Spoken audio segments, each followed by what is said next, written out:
Hello, my name is Nisa, And my name is Callista. and we're going to be talking about the preservation of Vladimir Lenin. Vladimir Lenin was the founder of the Communist Party in Russia.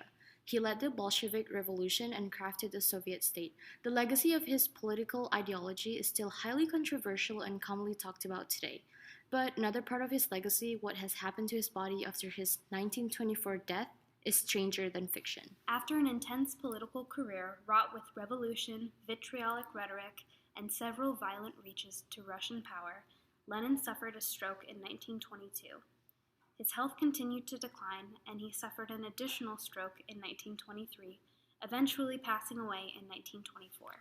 So he was embalmed and placed in a glass sarcophagus in Moscow's Union House. Immediately after his death, there was no plan to display his body long term.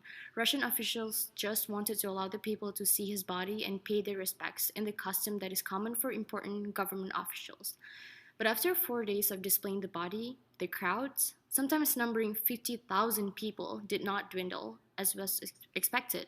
In fact, the crowds kept getting bigger and bigger, as even foreign diplomats wanted to see the deceased Soviet leader.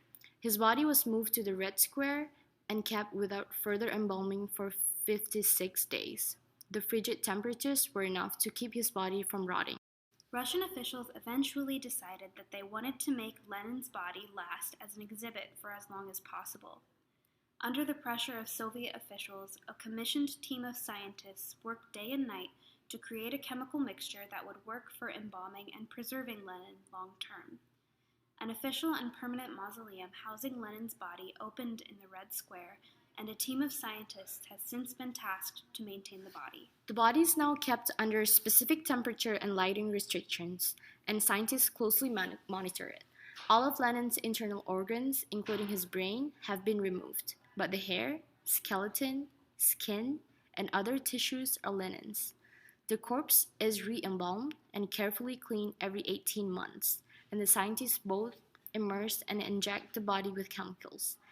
As technology has developed, scientists now work to preserve the corpse's joint function and can replace any damaged tissues with artificial skin material. The embalming process and the chemicals used are still a guarded secret, but the Russian scientists have lent their expertise and assisted in the preservation of other leaders, including Joseph Stalin, Ho Chi Minh, and Kim Jong-il.